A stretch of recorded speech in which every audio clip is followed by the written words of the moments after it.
Michel de Montaigne and the Nature of Truth. By John Vespasian. Michel de Montaigne, 1533 to 1592, devoted 20 years of his life to writing essays on everything under the sun. He chose questions that he found intriguing, researched them thoroughly, and enumerated the arguments in favor and against. Although Montaigne deployed massive efforts to research, he seldom reached definite conclusions on anything.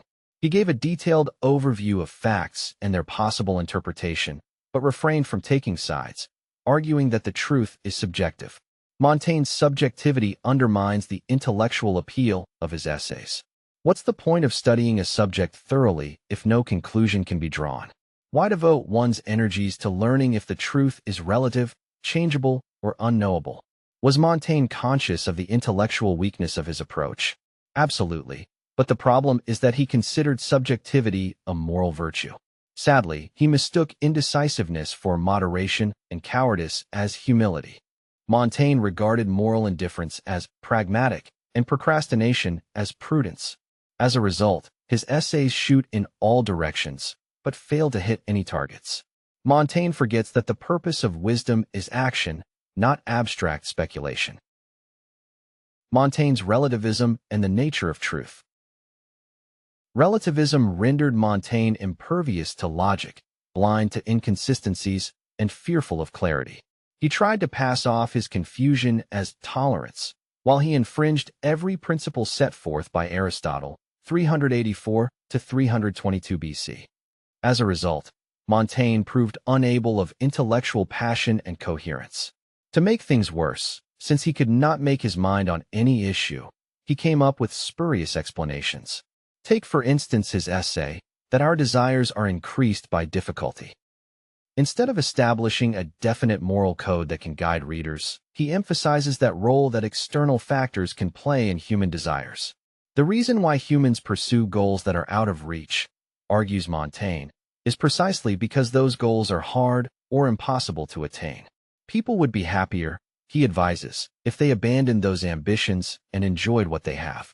Montaigne's conclusions overlook the fact that humans do love to take initiative and improve their lives.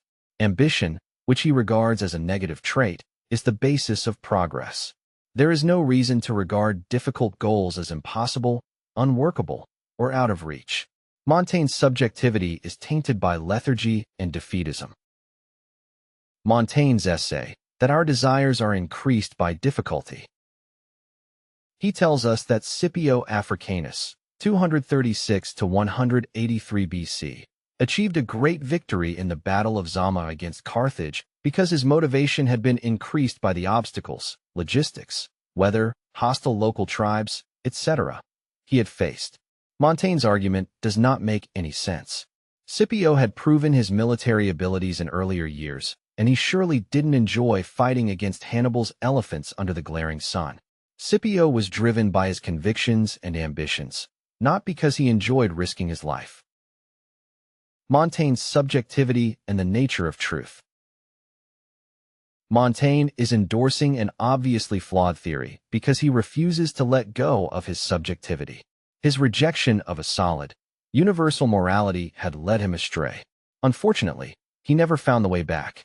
Instead of acknowledging his errors and changing course, Montaigne kept going in the wrong direction. His essay wants to drive home the idea that the intensity of our desires depends on the difficulties we encounter, but his arguments are weak, illogical, and unconvincing. Due to his subjectivity and relativism, Montaigne failed to grasp the nature of truth. I determinately contest his thesis that we choose our ambitions because we enjoy facing difficulties. Thomas Aquinas, 1225 to 1274 AD, would have turned in his grave upon reading Montaigne's deficient logic. Unfortunately, in the 5 centuries that have elapsed since Montaigne's death, few thinkers have called for returning to objective, consistent, integrated ethical values. If you are interested in applying rational principles here and now in all sorts of situations, I recommend my book, The Philosophy of Builders. For more information, go to johnvespasian.com.